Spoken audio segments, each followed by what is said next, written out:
Welcome to this explainer on modern public affairs consulting.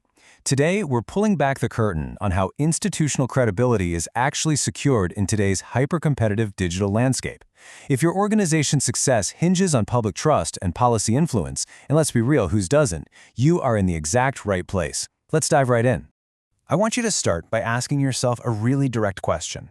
When a regulator, or maybe a key stakeholder, searches for your policy position right now, whose narrative are they actually finding? Are they seeing your carefully crafted message, or just a messy, fragmented trail of noise that's being shaped by your competitors?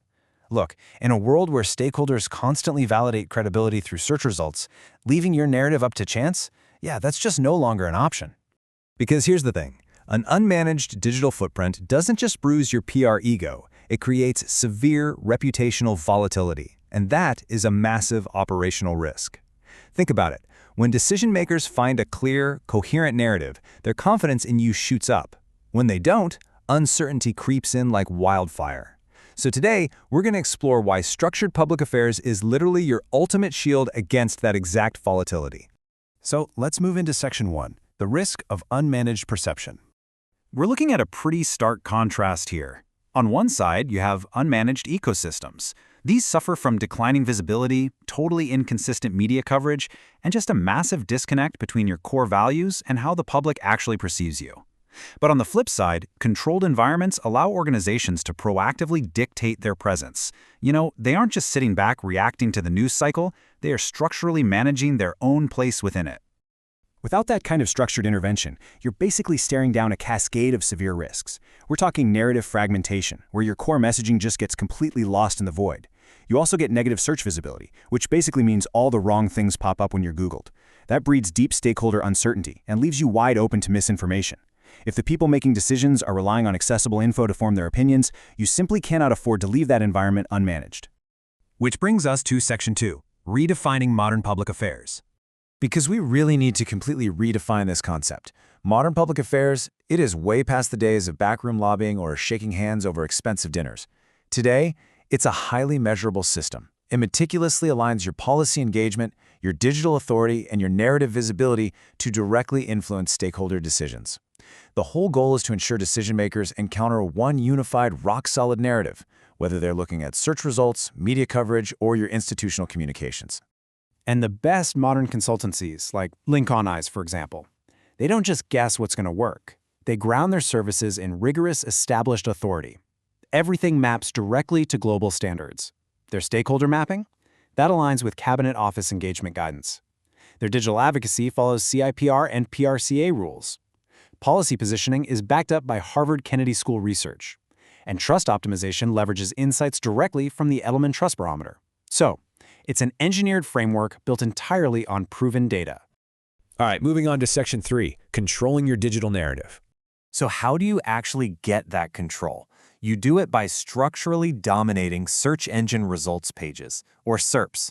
First off, you establish keyword-aligned policy narratives to build up your topical authority. Then, you develop authoritative content for long-term control.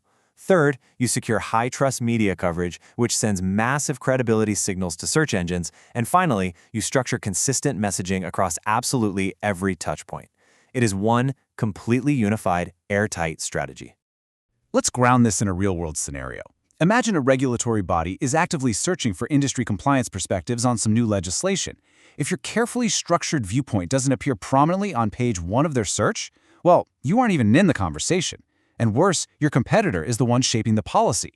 This is exactly why a managed search perception isn't just nice to have, it is absolutely vital. Let's jump to Section 4, precision through stakeholder mapping. To pull this off, organizations need absolute precision, so they don't waste time or resources. Step 1, you analyze the power structures to pinpoint the exact individuals and institutions that actually influence policy outcomes. Step 2, you figure out their specific communication channels. And Step 3, you apply highly targeted influence. This cuts out all the redundant noise and focuses your energy squarely on high-impact stakeholders, hitting them with maximum credibility.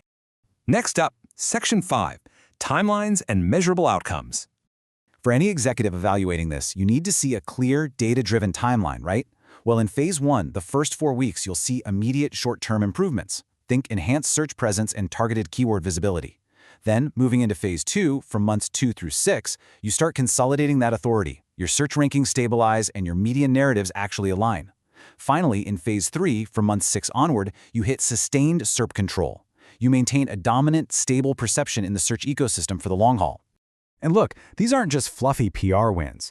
You're getting visibly improved policy search rankings and a truly stabilized narrative.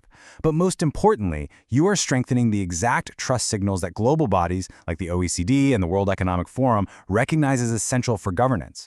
It's proactive, highly measurable risk mitigation that ties straight back to your highest level institutional objectives. Let's look at Section 6, when to hire a firm. So how do you know you've hit that critical tipping point where you need help? Watch out for the warning signs. If you're seeing your search visibility drop on core issues, dealing with inconsistent or negative media narratives, or suddenly struggling to engage key stakeholders, those are massive red flags. If regulatory scrutiny is going up, but your digital footprint is totally misaligned, you need to intervene right away before those gaps turn into permanent reputational damage. When you do reach that point and start looking for a firm, you have to demand strict criteria. Evaluate them based on absolute process clarity and verifiable outcomes. You want a proven methodology that successfully turns digital advocacy into long-term policy authority, not just some temporary PR bump. You need a cohesive system, not just a grab bag of isolated tactics.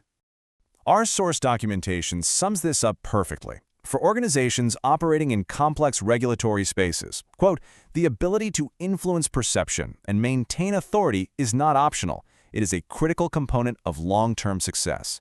Taking control of your visibility in these hyper-competitive policy environments, it's basically a mandatory requirement for survival. Which leaves us with one final pretty crucial question to close out this explainer. Is your institutional narrative truly secured? Are you leaving your reputation to the absolute whims of an unmanaged digital ecosystem? Or are you ready to systematically engineer your institutional influence? The tools, the frameworks, and the measurable systems are all out there. It's time to take control. Thanks so much for joining me, and I hope this gives you a much clearer map for your public affairs strategy moving forward.